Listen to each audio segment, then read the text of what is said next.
Hello everybody, welcome back to the channel. So today we are continuing with the read-aloud series of the Twilight saga, and we are finishing Midnight Sun today with the epilogue, which is called An Occasion.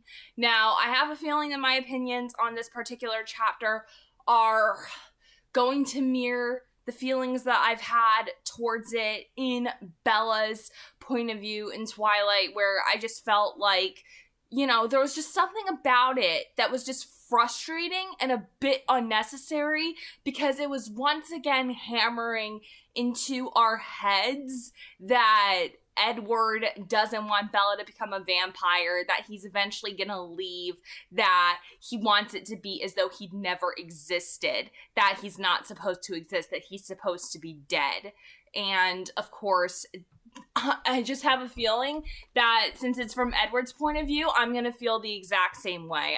I just have a very strong feeling about that. So I think that my comments on it will actually be very brief. And if you want like a more in-depth discussion on this particular epilogue, you can go and you can rewatch my reaction to the epilogue An Occasion from my Twilight read aloud, which I posted last month. So before we begin, I just have to make the quick disclaimer that I do not own any of the text being presented here, nor am I trying to present any of this text as my own.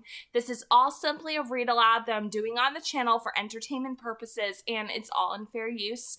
And again, Midnight Sun is owned by Stephenie Meyer. So this is Midnight Sun by Stephenie Meyer with the epilogue An Occasion.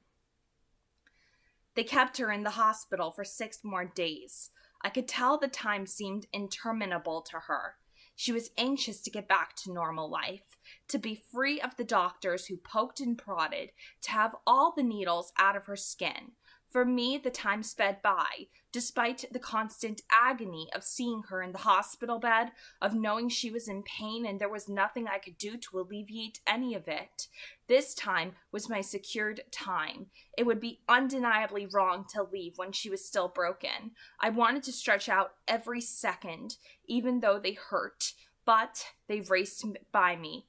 I hated the minutes I had to be away from her, while the doctors consulted with Bella and Renee, though it was easy enough to eavesdrop from the stairwell. Perhaps it was better sometimes. I couldn't always control my face.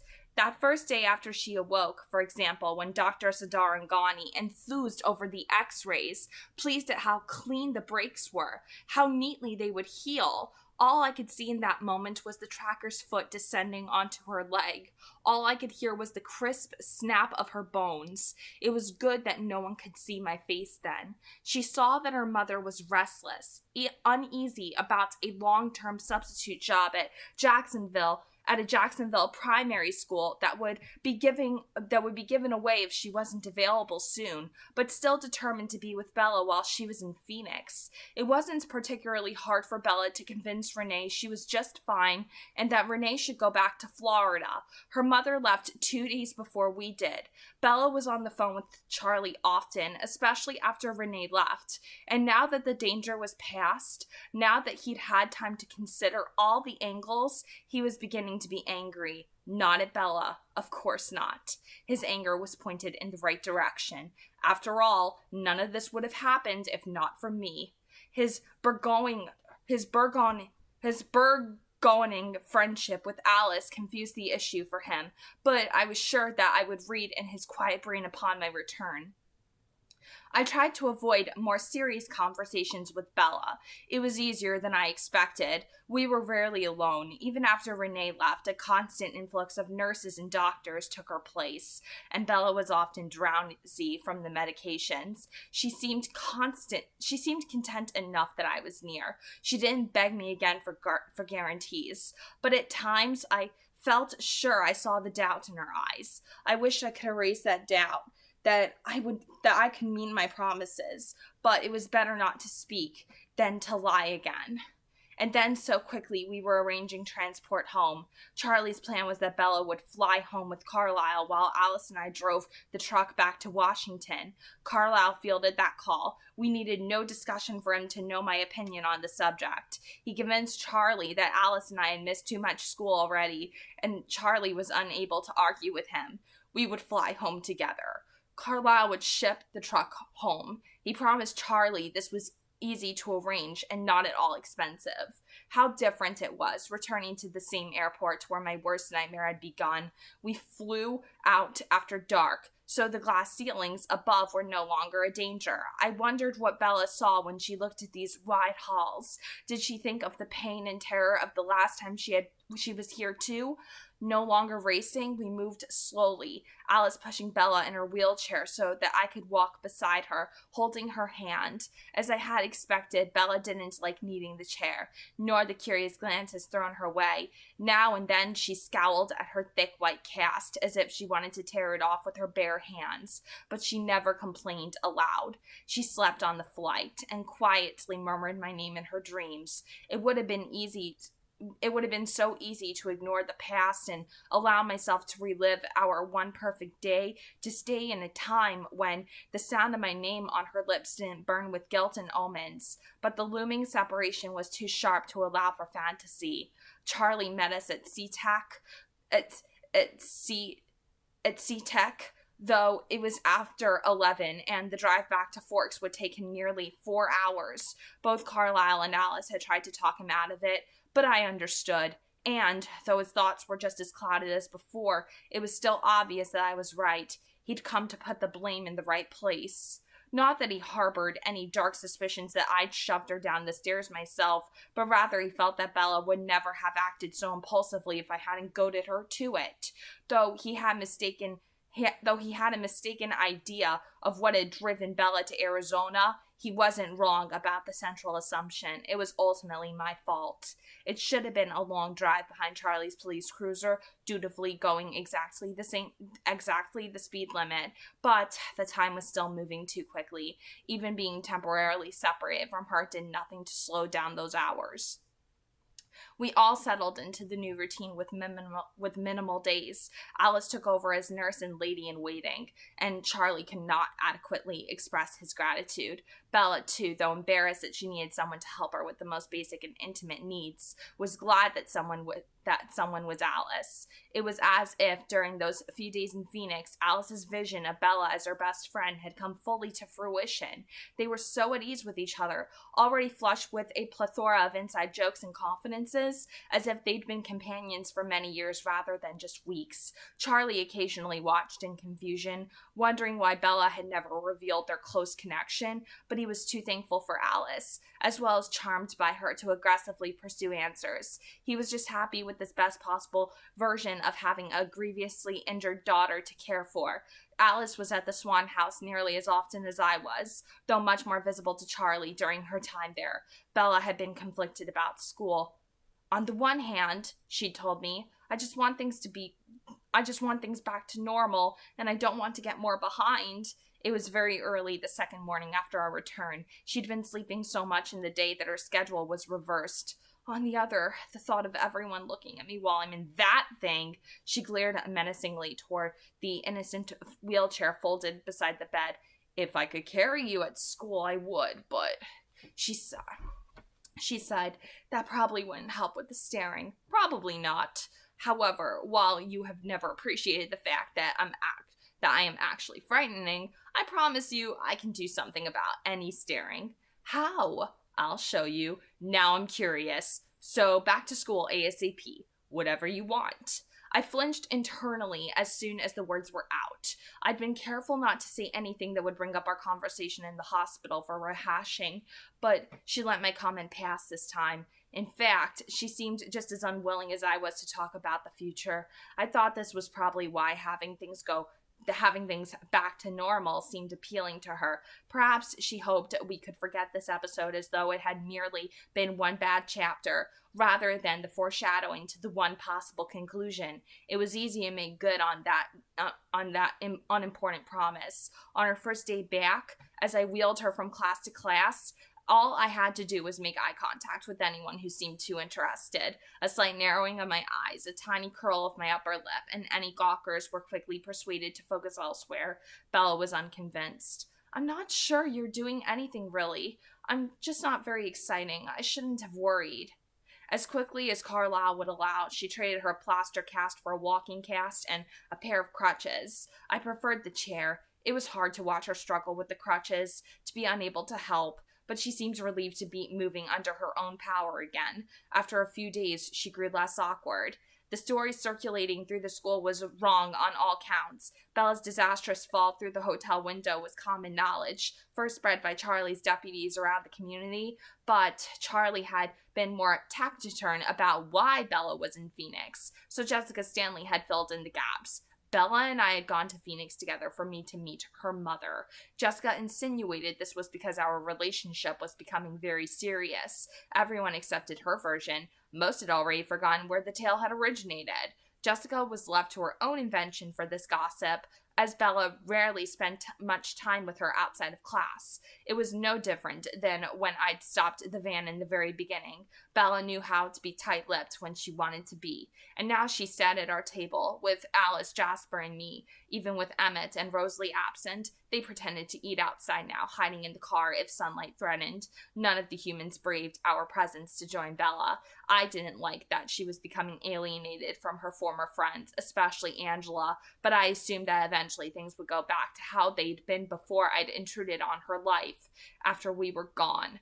Though the time never really slowed, the routine started to feel normal, and I had to keep my guard up. Sometimes I would slip, she would smile up at me, and I would be inundated by that sense of rightness, the feeling that the two of us were designed to be together. It was hard to remember that this feeling, so pure and strong, was a lie. Hard to remember until she twisted her torso too sharply and winced at her healing ribs, or put her foot down too hard and gasped, or moved her wrist just so when the pale, shiny new scar across the heel of her hand caught the light. Bella healed and time passed. I clung to each second. Alice had a new scheme that would disrupt the routine to her mind in a pleasant way. Knowing Bella would object, at first I resisted, but then the more I considered, the more I saw things from a different perspective. Not Alice's perspective. Alice's motivations were probably at least 70% selfish. She loved a makeover. My own I judged to be around 10%. Yes, this was a memory that I wanted to have. I'd admitted that to myself. However, my main motive was to modify one specific chapter in Bella's future. It was for her sake that I went along with Alice's bizarre plan. I had a vision, not like Alice, not a true prophecy.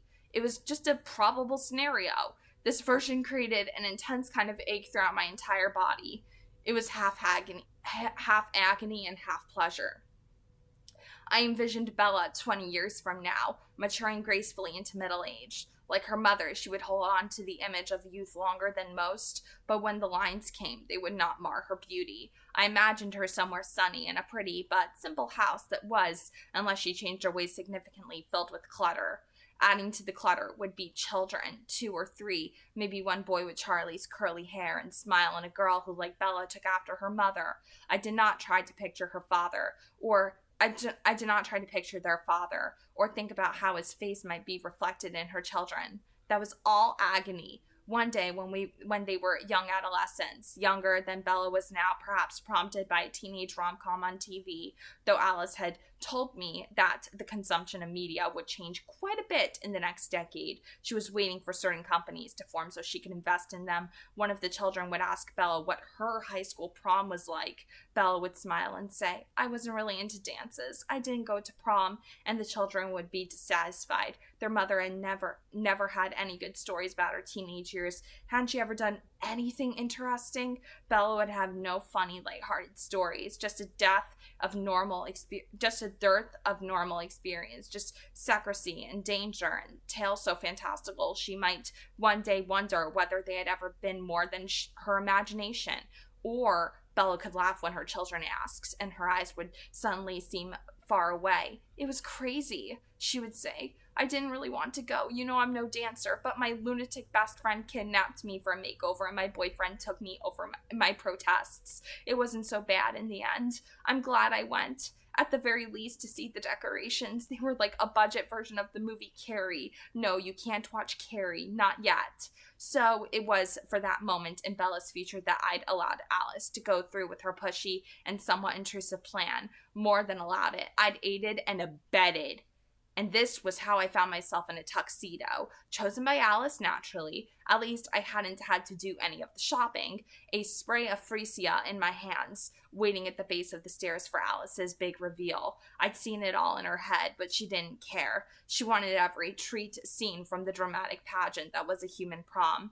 Alice had given Charlie a heads up that Bella would be out late, making it clear that she, Alice, would be an integral part of the evening from start to finish. Charlie never objected to anything involving Alice. He often objected to things that involved me, though usually only in his own mind. I listened as Alice helped Bella hobble toward the stairs, Alice's arm around Bella's waist, Bella's arm over Alice's shoulder, leaning on her heavily. Bella had become fairly adept with her crutch, but Alice had taken it away from her for tonight. I wasn't sure how much of that was for the aesthetic, and how much was to keep Bella from trying to escape. Then, a few steps from the edge of the stairs, Alice squirmed out of Bella's hold and urged her to continue along. What? Bella protested. I can't walk in this. It's just a few steps. You'll manage. Nidge, I don't look right. Wait, hold on. Oh, hold on. Oh, that's Alice speaking. Okay. What? Bella protested. I can't walk in this. It's just a few steps. You'll manage. I don't look right. I'll mess up the picture. What picture? Bella's voice rose half an octave. There better not be anyone taking pictures of me. No one's taking any pictures. I just meant the mental picture. Calm down. Mental picture? Who's going to see? Just Edward. Well, that worked. Alice noted that Bella's eyes lit up at the mention of my name and that she moved with an eagerness absent through the entirety of the hair and makeup session. Alice was a little miffed about that. Bella moved slowly and awkwardly into view, eyes searching for me. I'd seen the dress in Alice's head, but not like this. The thin chiffon was ruched and ruffled to provide a semblance of modesty, but it still clung to her skin in a very distracting way. The design exposed her alabaster shoulders, then fell gracefully and sheer down her arms to fold in at her wrists. The body of the dress was gathered in an asymmetrical line that gave her shape subtle hourglass contours. Of course, it was deep blue in color. Alice had noticed my preference. On one foot, Bella wore a blue satin shoe with a stiletto heel and long ribbons wrapped up to her leg to hold it in place. On the other foot, her dingy walking cast. I was a little surprised Alice hadn't painted that blue to match. I stared at Bella while she stared wide-eyed at me. Wow, she said. Indeed, I agreed, appraising her gown in an obvious way. She glanced down and blushed. Then she shrugged her shoulders as if to say, well, this is me in a dress. I knew Alice liked the idea of Bella descending the stairway grandly, but she'd already realized that was just a fantasy. I darted up the stairs to meet her. After securing the flowers into her hair, Alice had left one spot free from cascading curls for just this purpose. I lifted Bella into my arms. She was used to this by now. I carried her a lot of places when no human was there to see. It was faster, of course, but it was also simply a relief to hold her close, to feel that she was safe and protected for this moment. Have fun, Alice called, darting back to her room. She was in her own dress before I'd finished carrying Bella down the stairs. I could hear Rosalie and the others waiting for her, some patiently, some not so much, in the garage. Alice paused to draw on a few stripes of theatrical eyeliner.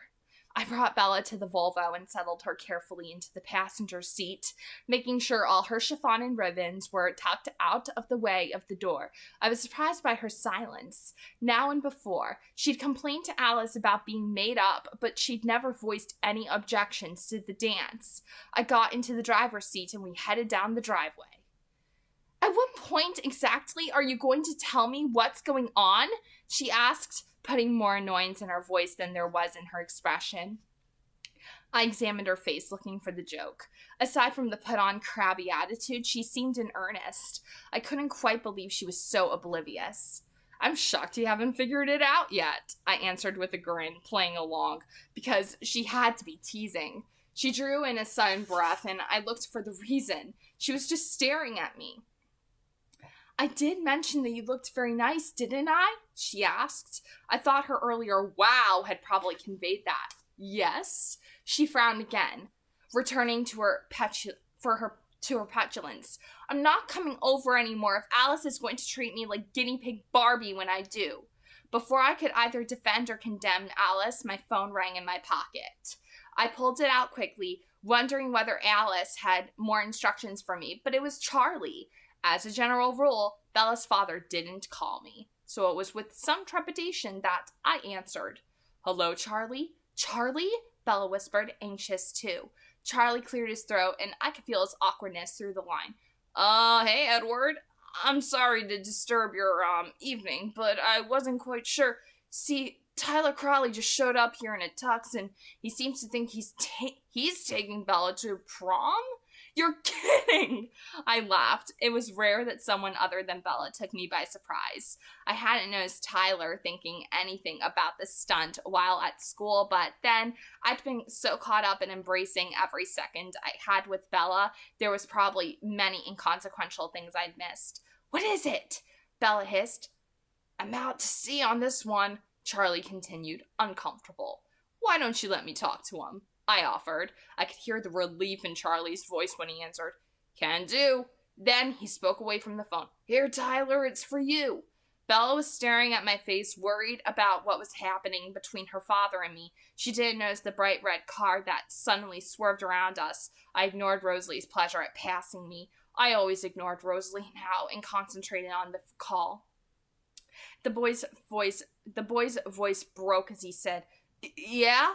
Hello, Tyler. This is Edward Cullen. My tone was perfectly polite, though it took a little work to keep it that way. As entertained as I'd just been a moment ago, a sudden flare of territorial feelings now swamped me. It was an immature reaction, but I couldn't deny I felt it.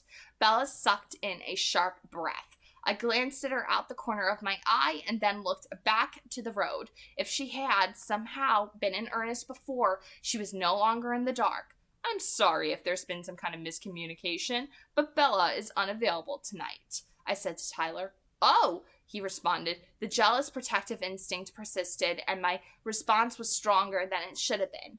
To be perfectly honest, she'll be unavailable every night, as far as anyone besides myself is concerned. No offense, and I'm sorry about your evening. Though I knew the words were wrong to say, I couldn't help smiling at the thought of how Tyler was receiving them, and what he would feel when I saw him at school on Monday. I hung up the call and turned to assess Bella's reaction. Bella's face was bright red, and her expression was furious. Was that last part a bit too much? I worried. I didn't mean to offend you. It had been a very domineering, moo kind of thing to say, and while I was fairly positive that Bella had no interest in Tyler, it wasn't really my place to make that decision for her. What I'd said was wrong in other ways too, but not in a way that I thought would upset her. Though she'd never demanded any promise from me since the hospital, there was always the undercurrent of her doubt. I'd been forced to find a way to balance her need for assurance against my inability to deceive her.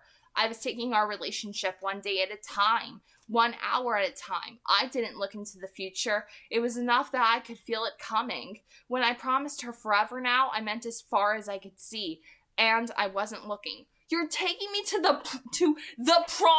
She shouted. She really hadn't known. I didn't know what to do with that. What else could we be doing in formal attire in Forks tonight? And now there were actual tears brimming in her eyes, and she had one hand clenched around the door handle as though she wanted to throw herself from the car rather than face the horror of a high school dance. Unobtrusively, I locked the doors. I didn't know what to say. I hadn't imagined that she could misunderstand. So I said probably the stupidest thing possible under the circumstances. Don't be difficult, Bella. She stared out the window like she was thinking of jumping. Why are you doing this to me? She moaned. I pointed at my tuxedo. Honestly, Bella, what did you think we were doing?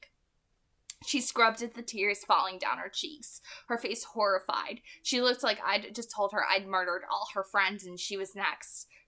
This is completely ridiculous, I pointed out. Why are you crying? Because I'm mad, she shouted. I considered turning around. The dance was meaningless, really, and I hated to upset her like this. But I thought of that faraway conversation in her future and held my ground. Bella, I said softly. She met my gaze and seemed to lose her grip on her fury. I still had the power to dazzle her, if nothing else. What? She asked, totally distracted. Humor me? I pleaded. She stared at me for a second longer, with what looked more like adoration than ire, and then shook her head in surrender. Fine, I'll go quietly, she said, resigned to her fate. But you'll see, I'm way overdue for more bad luck. I'll probably break my other leg. Look at this shoe. It's a death trap. She pointed her toes in my direction. The contrast between the thick satin ribbons laced up her narrow calf, ballet style, and her ivory skin was beautiful in a way that transcended fashion. In this place of endless winter wardrobes, it was fascinating to see parts of her I'd never seen before. This was where my 10% of selfishness came into play. I breathed. Remind me to thank Alice for that tonight. Alice is going to be there? From her tone, this was more comforting than my presence. I knew I needed to give her full disclosure. With Jasper and Emmett and Rosalie. The worried V formed between her eyebrows. Emmett had tried. They all had, everyone except me. I've not spoken to Rosalie since the night she'd refused to help save Bella's life. Now she was living up to her reputation for that supernatural stubbornness. She was never openly hostile toward Bella during the rare times that they were in the same room together, and less aggressively ignoring someone's existence equaled hostility.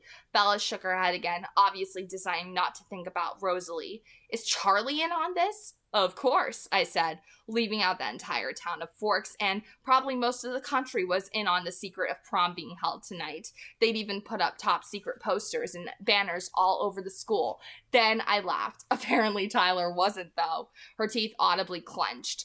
But I guessed this angry reaction was more about Tyler than it was about me. We pulled into the school parking lot, and this time, Bella noticed Rosalie's car parked front and center. She eyed it nervously while I parked a lane over, then got out and walked it to her side at human speed. I opened her door and held out my hand.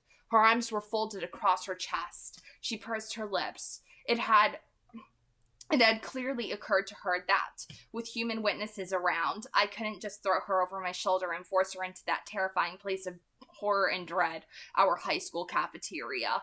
I sighed heavily, but she didn't move. When someone wants to kill you, you're as brave as a lion, I complained. And then when someone mentions dancing, I shook my head in disappointment, but she looked genuinely frightened of the word dancing. Bella, I won't let anything hurt you. I promised. Not even yourself. I won't let go of you once. I promise. She considered that, and it did seem to calm some of her terror. There now, I coaxed. It won't be so bad. I leaned into the car and put my arm around her waist. Her throat was at my lips. Her fragrance as strong as a forest fire, but more delicate than the flowers in her hair. She didn't resist as I drew her from the car. Wanting to make it clear that I was serious about my promise, I kept my arm wrapped tightly around her as I half carried her toward the school. It was frustrating not to be able to just lift her. Soon enough, we were at the cafeteria. They had the doors propped open wide. All the tables had been removed from the long room. The overhead lights were all off, replaced with miles of broken Christmas tree lights that were stapled to the walls in an uneven scallop pattern. It was quite dim, but not enough to disguise the outdated decor. The crepe paper garlands appeared to have been used before, faded and creased as they were. The balloon arches were new, though. Bella giggled. I smiled with her. This looks like a horror movie waiting to happen, she observed. Well, there are more than enough vampires present. I agreed. I continued to move her to the ticket line, but her attention was on the dance floor now. My siblings were showing off. It was a kind of release, I supposed. We were always very contained. We couldn't escape some notice. Our inhuman faces just assured that. But we did everything possible to give no one another reason to stare. Tonight, Rosalie, Emmett, Jasper, and Alice were really dancing. They melded 100 styles from other decades into new creations that could belong to any time at all. Of course, they were graceful beyond human ability. Bella wasn't the only one staring. Some brave humans also danced, but they kept their distance from the showboating vampires. Do you want me to bolt the doors so you can massacre the unsuspecting townsfolk? She whispered. The idea of a mass murder sounded more appealing to her than the reality of prom. And where do you fit into that scheme? I wondered. Oh, I'm with the vampires, of course. I had to smile. Anything to get out of dancing. Anything. She turned to watch my siblings again while I bought 2 tickets. As soon as that was accomplished, I started moving toward the dance floor, better to get the part she feared most out of the way. She wouldn't be able to relax until it was over. She limped slower than before, resisting. I've got all night, I reminded her. Edward, she whispered, horror in her voice. She looked up at me with panic-stricken eyes. I honestly can't dance. Did she think I was going to abandon her in the middle of the floor and then stand back to watch, expecting a solo performance? Don't worry, silly, I said gently. I can. I lifted her arms and placed them around my neck. I put my hands around her waist and lifted her a few inches from the floor, pulling her body against mine. I lowered her so that her satin-clad shoes and her plaster-clad shoes rested on top of my shoes. She grinned. Holding almost all of her weight in my hands, I spun us into the middle of the floor where my siblings held court. I didn't try to keep up with them. I just held her close and whirled in a loose waltz to the music.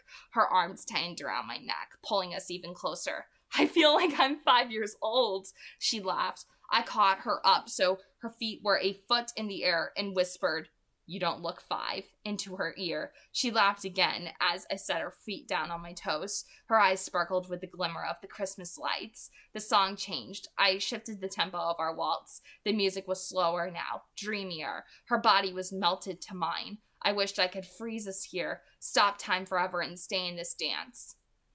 Okay, she murmured. This isn't half bad. These were close to the words I'd hoped she would say to her children. It was encouraging that it hadn't taken 20 years for her to come to this conclusion. Nope, I'm not going to do it. I'll give the money back. Ugh, this is so embarrassing. Why does my dad have to be the insane one? Why couldn't it be Quills? The clear thoughts hesitating in the doorway were very familiar. Even in his angst and self-consciousness, his mind radiated a kind of purity. He was more honest with himself than most. What is it? Bella had noticed my sudden abstraction. I wasn't ready to answer. I felt a depth of rage that closed my throat. So the Quileutes were going to keep pushing, straining against the treaty they'd made, the treaty that did nothing but protect them. It was as if they couldn't be happy until we did kill someone. They wanted us to be monsters. Bella twisted in my arms to see what I was looking at. Jacob Black walked hesitantly through the door, blinking as his eyes adjusted to the low light. It didn't take him long to see what he was doing, what he was looking for. Dang, she's here. She is here. I can't believe I'm doing this. I can't believe my dad thinks that guy is an actual vampire. This is so completely stupid. Jacob! Okay, Jacob, I liked you better when you were human, for the record. I liked you so much better when you were human. And then after you became a werewolf, you became an asshole. I think it's fair to say, it's very fair. His thoughts are proving that.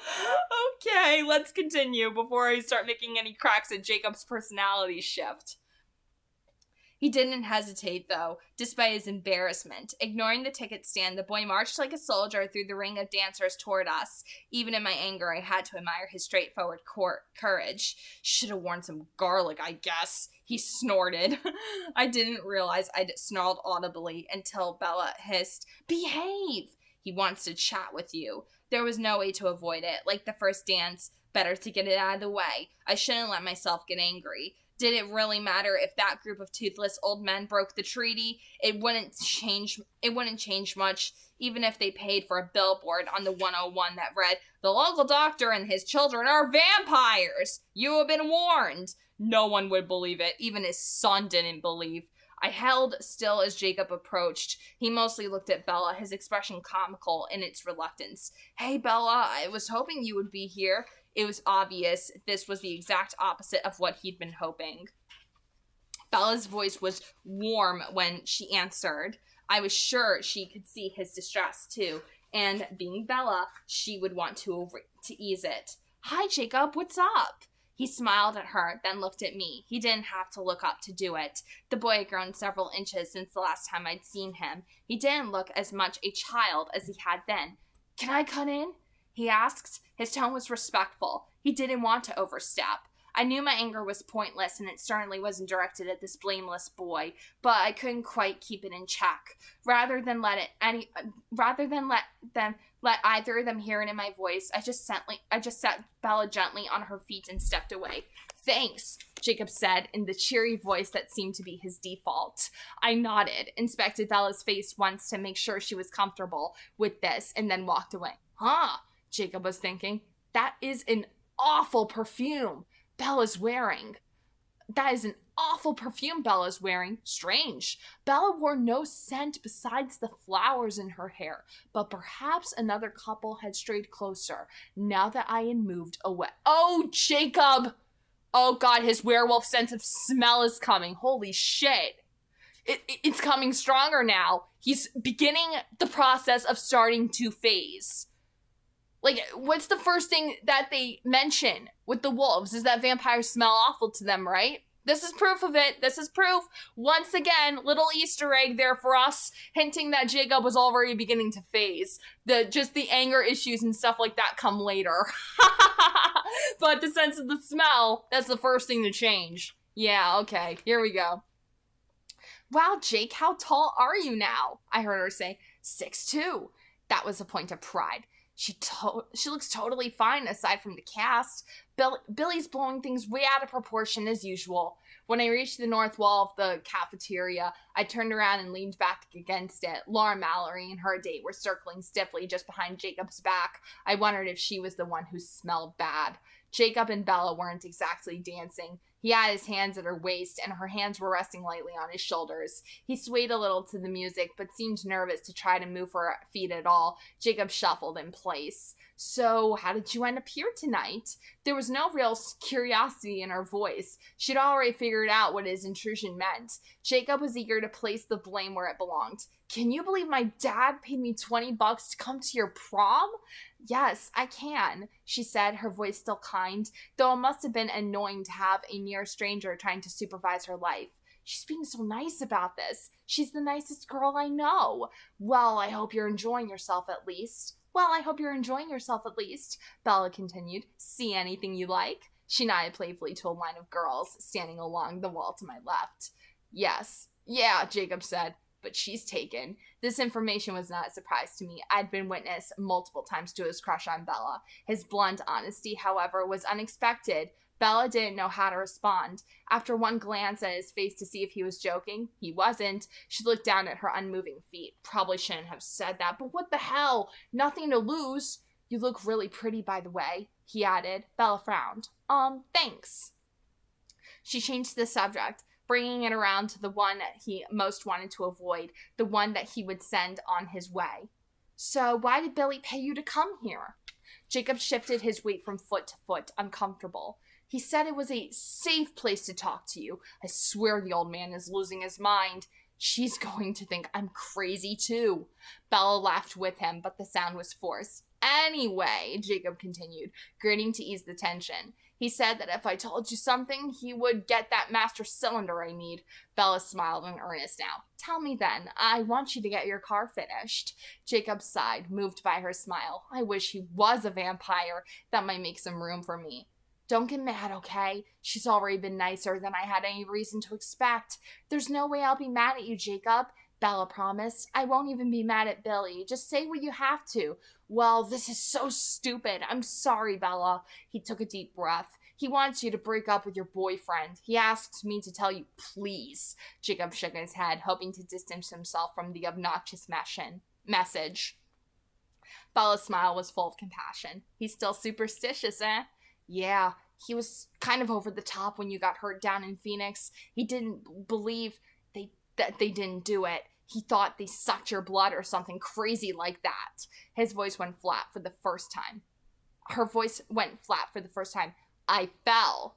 I know that, Jacob said quickly. He thinks Edward had something to do with me getting hurt? Sharp now. They were both perfectly still, as if there were no music. Jacob looked away from her glare. Now I've pissed her off for real. Should have told Billy to mind his business or leave me out of it. Bella's mien softened, reacting to his upset. Look, Jacob, she said, kind again. Jacob responded to the change, meeting her gaze. I know Billy probably won't believe this, but just so you know, Edward really did save my life. If it weren't for Edward and his father, I'd be dead. Her sincerity was impossible to doubt. I know, Jacob agreed quickly. He didn't want to think about Bella dying. A swell of gratitude started to build inside his mind. He wouldn't listen to the next time his father said something disparaging about Carlisle. She smiled up at him. It was strange how much older he seemed tonight. They looked like peers now, maybe just because of his new height. As awkward as her injured leg made their dance-adjacent move, she seemed more comfortable with him than with many of her other human friends. Perhaps his very pure, open mind had that effect on people. A strange thought crossed my mind, half imagination, half fear. Would that pretty, cluttered little house be in La Push?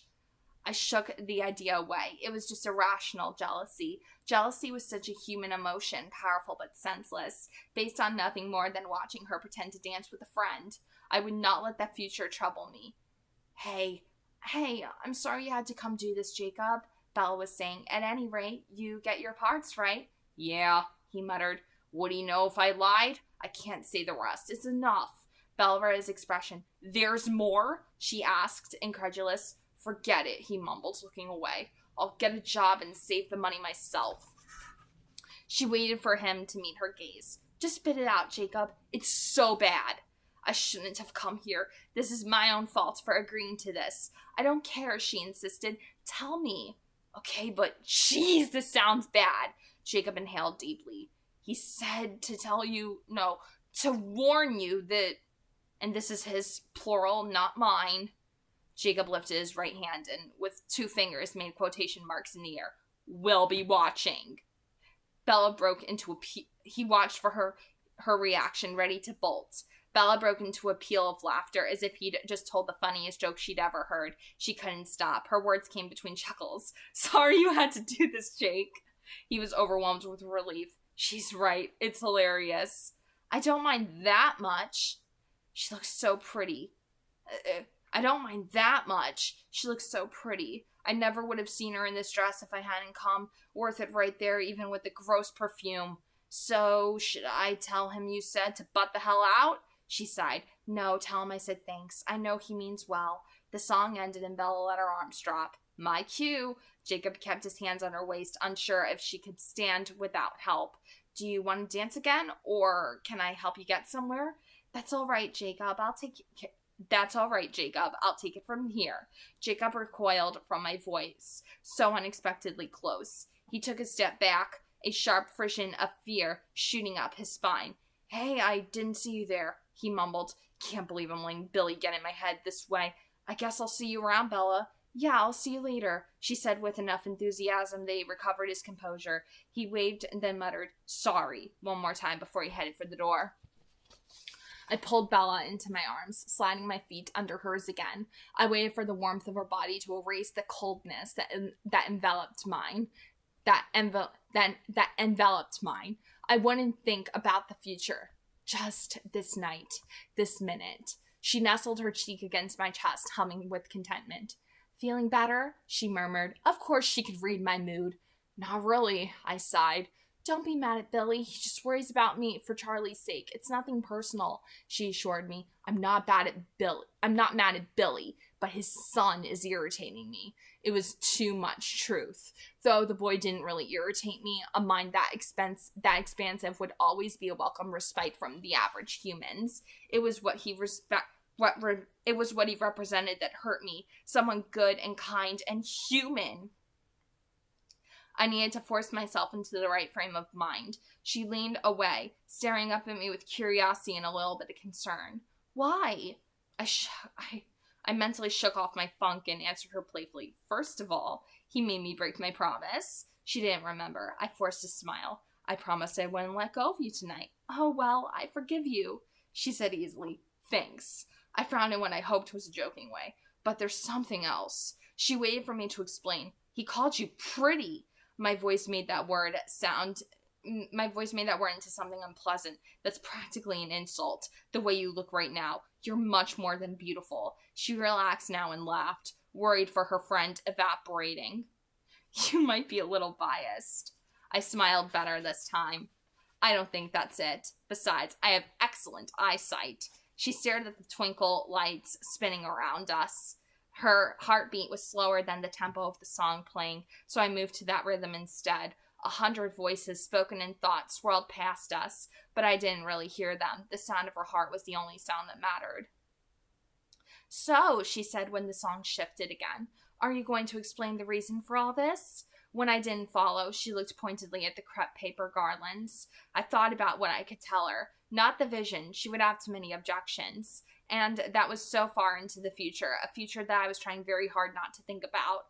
But maybe I could tell her a little of the thought behind it, though this wasn't something we could discuss with an audience. I changed the direction of her dance, spinning her toward the back exit. We circled past a few of her friends. Jessica waved, unhappily comparing Bella's dress to her own, and Bella smiled back. None of her human classmates seemed totally happy with their night besides Angela and Ben, staring blissfully into each other's eyes. That made me smile too. I pushed the door open with my back still dancing. There was no one outside, though the night was very mild. The clouds to the west still held a fading bit of gold from the setting sun.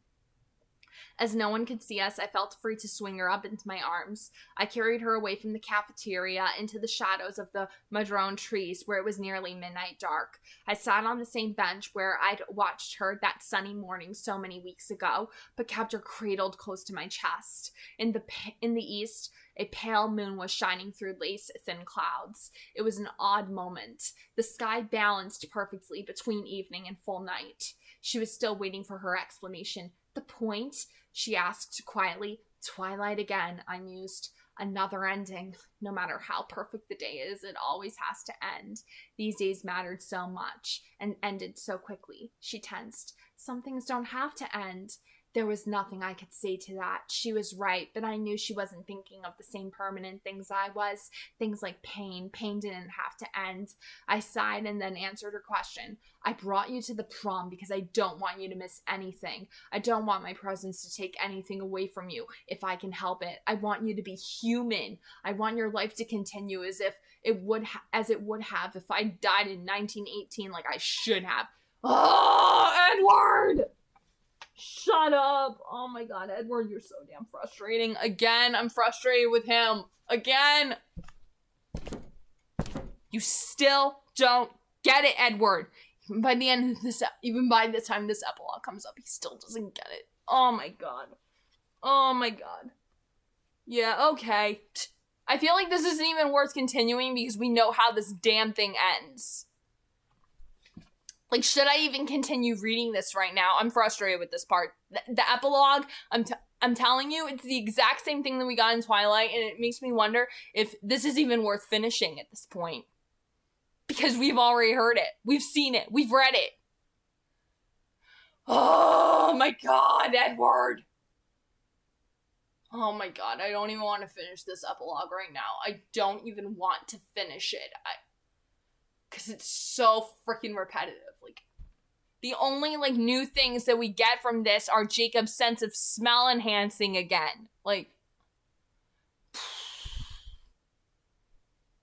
no. Oh my god. Should I put this down? Should I put this damn book down? I need to ask this question. It's serious. Should I just put this down and give up? Should I? Because I'm telling you, like, Midnight Sun might be one of my favorite books in the entire series, but this epilogue is so repetitive and so dissatisfying, I can't stand it. Like, oh my god. We only have, like, 3 more freaking pages left. No, actually, like, a few more. We have 1, 2, 3, 4, 5 pages left of this epilogue. And I'm like, it feels like it's dragging a little bit here. Even though I'm at, like, about 50 minutes to an hour. should I even continue? I don't think so. Because I think the point was made in Twilight. I think this point was made in Twilight. That's it. I give up. Wanna know why? Because I read the epilogue in Twilight, and I knew it would be a damn waste of my time. I knew it. I'm done. I'm frustrated here. I'm frustrated with Edward and his stupidity. I'm frustrated with the fact that he keeps saying that he should have died in 1918 and that he shouldn't exist. You know what, Edward? Screw you. I'm done with the epilogue. If you want to hear my thoughts on the epilogue from Twilight and Occasion, you can go to the video, particularly. I can link it down below and you guys can get my full thoughts and opinions there. The only new things that we learn from this in particular is that Jacob's sense of smell is changing, absolutely, and of course Edward is mentally beating himself down again and again. I'm like, okay, like, I'm just saying, this is one of my favorite books. I'm not gonna lie that it's one of my favorites, but just reading that aloud is probably one of my least favorites to read aloud. Wanna know why? Because Edward just has to mentally beat himself down again and again and again. I'm like, Edward, stop it. Like, oh my God, I just want to stop. I just want it to end. Like, end it already, please. Sorry, I just had to rant that because you knew what my reaction was going to be. I told you it was going to be the exact same thing that we got from the epilogue in Twilight, and I knew my reaction was going to be the same. I knew it. Of course I knew it. I knew how I was going to react, and I knew I was going to get frustrated, but I never thought that I would actually put the book down and say, I'm giving up and I want to move on. Like, I'm not kidding. Like this rarely happens to me. This rarely happens to me. Actually, it probably isn't even fair to you guys if I just give it up. You know what? I'll continue from where I left off. Because it's not fair to you guys if I just give up. Like, I can't give up. Like, I'm torn. Do I want to give up or do I not want to give up? Like, I'm not kidding. Oh! Okay, let's continue. Sorry about my little rant in between there. I'm just saying. She shuddered and then shook her head violently twice, as though trying to dislodge my words. But when she spoke, her voice was teasing.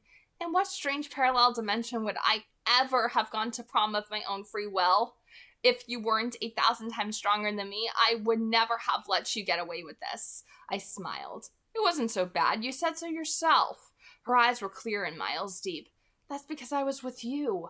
I looked at the moon again. I could feel her gaze on my face. There was no time to worry about the future now. The present was much more pleasant. I thought of the very recent past and her strange disorientation tonight. What had taken the place of the obvious answer in her mind? I smiled down at her. Will you tell me something? Don't I always? Just promise you'll tell me, I insisted. Fine, she agreed, unwilling. You seemed honestly surprised when you figured out that I was taking you here. I was, she interrupted. Exactly, I said, but you must have had some other theory. I'm curious. What did you think I was dressing you up for? This seemed like an easy question, playful, and in the moment, nothing that could lead me into the future again. But she hesitated, more serious than I expected. I don't want to tell you. You promised, she frowned. I know. I almost smiled when the old curiosity and patience flared. Some things never changed. What's the problem? I think it will make you mad, she said solemnly. Or sad. I couldn't align her grave expression with my somewhat silly question. I was afraid of her answer now, afraid it would restart the pain I tried so hard to avoid, but I knew I could never bear to leave my curiosity unanswered. I still want to know. Please? She sighed. Her eyes traced across the silver clouds. Well, she said after a long moment, I assumed it was some kind of occasion, but I didn't think it would be some trite human thing. Prom! She made a scoffing noise. I took a short moment to control my reaction. Human? I asked. She looked down at her beautiful dress, tugging absently on a chiffon ruffle. I knew what was coming. I let her find the words she wanted. Okay, she finally said. Her stare was a challenge now. So I was hoping you might have changed your mind, that you were going to change me after all. I had so many years to feel this pain. I wished she weren't forcing me to feel it now, not while she was still in my arms, not while she was in the lovely dress, the moonlight glinting off her pale shoulders, shadows like pools of night that held in the curve of her collarbones. I chose to ignore the pain and focus on just the surface of her answer. I touched my label. You thought that would be a black tie occasion, did you? She frowned, embarrassed. I don't know how these things work. To me, at least, it seems more rational than prom does. I tried to smile, but that just irritated her. It's not funny, she said. No, you're right. It's not. I'd rather treat it like a joke, though, than believe you're serious. But I am serious. I know, I sighed. It was a strange kind of pain. There was no temptation in it at all. Though what she wanted was my perfect future, an erasure of decades of agony, it didn't appeal to me. I could never pay for my own happiness with the loss of hers. When I'd poured out my heart to a distant god, I'd begged for strength. This much he'd given me. I felt no desire at all to see Bella immortal. My only want, my only need was to have her life untouched by darkness, and that need consumed me. I knew the future loomed, but I didn't know exactly how long I had. I was committed to staying until she was totally healed, so I had a few more weeks until she was back on 2 feet at least. Part of me wondered if it wouldn't be right to wait until she outgrew me, as I had originally planned. Wouldn't that mean the last pain for her? It would be so easy to fall into that version, but I wasn't sure if I had that long. The future felt like it was pressing closer. I didn't know what that sign would be, but I knew I would recognize it when it came. I tried so hard to avoid this conversation, but I could see it would make her happier to have it now. I swallowed all my pain and grief and forced myself back into this moment. I would be with her while I could be. And you're really that willing? I asked. She bit her lip and nodded. So ready for this to be the end. I sighed, stroking my finger down the side of her face. For this to be the twilight of your life. Though your life has barely started, you're ready to give up everything. It's not the end, it's the beginning. She whispered, I'm not worth it. I already knew she didn't count her human losses, and she had definitely never considered eternal losses. No one was worth that. Do you remember when you told me that I didn't see myself very clearly? She asked. You obviously have the same blindness. I know what I am. She rolled her eyes, annoyed with my refusal to agree with anything. I found it suddenly easy to smile. She was so eager, so impatient to trade anything to be with me. It was impossible not to be moved by such a love. I decided we could use a little playfulness. You're ready then? You're ready now then? I asked, raising one eyebrow. Yes. She swallowed, nervous. I leaned closer to her, keeping my movement unhurried. My lips finally touched the skin of her throat. She swallowed again. Right now? I whispered. She shivered, then her body tensed. Her hands clenched into fists, and her heart started hammering faster than the faraway music from the dance. Yes, she whispered. My game had failed. I laughed at myself and straightened up. You can't really believe that I would give in so easily. She relaxed. Her heart slowed. A girl can dream, she said. Is that what you dream about? Being a monster? Not exactly. She didn't like the word I'd used. Her voice dropped lower. Mostly I dream about being with you forever. There was pain in her voice, doubt. Did she think I didn't want her the same way? I wished I could ease her mind, but I couldn't. I traced the shape of her lips and breathed her name, Bella. I hoped she could hear the devotion in my voice. I will stay with you as long as I can, as long as it's allowed, as long as it doesn't hurt you, until the sign comes, until it's impossible for me to ignore. Isn't that enough? She smiled, but she was unappeased. Enough for now. Bella didn't realize now was all we had. My breath came out as a groan. Her fingertips brushed along the edge of my jaw. Look, she said, I love you more than everything else in the world combined. Isn't that enough? And then I could smile a genuine smile. Yes, it is enough, I promised. Enough for forever. This time I spoke of the real forever, my eternal forever. As the night finally overcame the end of the day, I leaned forward and kissed the warm skin of her throat. Okay, so you guys all saw me throw that tantrum towards the end. Like, after Edward said I should have died in 1918 the way that I should have. I'm like, Edward, stop it. Like, that's all I can say. That epilogue, I have to say, Stephenie Meyer should just have cut that out completely. We didn't need it yet again. Again, like, I didn't need that. I didn't need to read all that. I didn't need to hear any of that. I didn't need to see that. But, you know what? You know what? She included it. I can't question her decisions. So, you know what? Oh my god. But still, I'm frustrated with that epilogue. That epilogue is probably the most frustrating epilogue I ever read in any book anywhere. It drives me crazy. God, Edward, you are... Oh my god. He's so damn frustrating. Like, I'm not kidding. He is the most frustrating character I've ever had to read about in literature. Like, I'm not kidding. He may be one of my personal favorites, but he is so damn frustrating as a character. And that epilogue, every minute that I read that, I wanted to pull my hair out. Again. Like, I'm not even kidding you. I wanted to pull my hair out by the scalp because he still doesn't get it. Shh. Oh my god. So anyway, that is the conclusion of Midnight Sun. Now, I've had a lot of fun reading the book.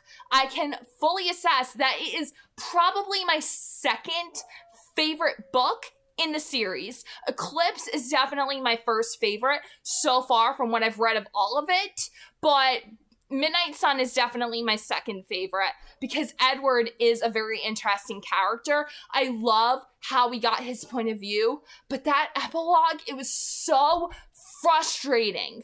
It was just as frustrating as the first Twilight was. It really was. It was the most frustrating I ever felt with any epilogue. But overall, the book was amazing. Like, I had so much fun reading it and had so many moments that I loved. And Edward, I just felt like I got to know him so much more and appreciate him so much more.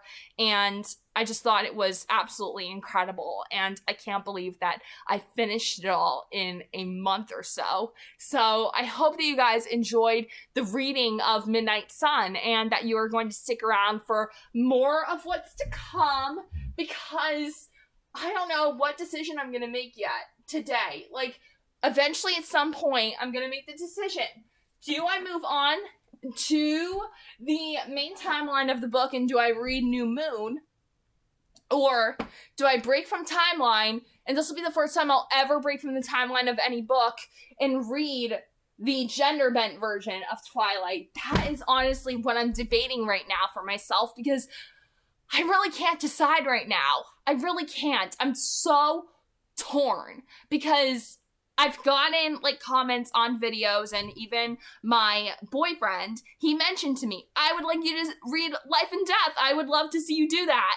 So it seems to be that everybody wants to see me do Life and Death Twilight Reimagined, but based off the number of views that the YouTube short got.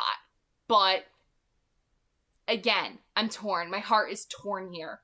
So I hope that you guys enjoyed all of the reading of Midnight Sun, and if you happen to be brand new, subscribe to the channel, and if you enjoyed the video, be sure to leave a like and comment down below if you are as frustrated with Edward as I am, and if you feel like punching him in the face the same way that I do, because I swear to God, if Edward's skin wasn't made of marble, I would punch him in the face. I'm not kidding. Like, I want to punch him so much. I want to strangle the life out of him, but at the same time, I love Edward. He is one of my favorite characters ever. I think that I can fully say that with confidence, that Edward Cullen is one of my favorite male fictional characters in literature, but there are just times where I feel like punching him.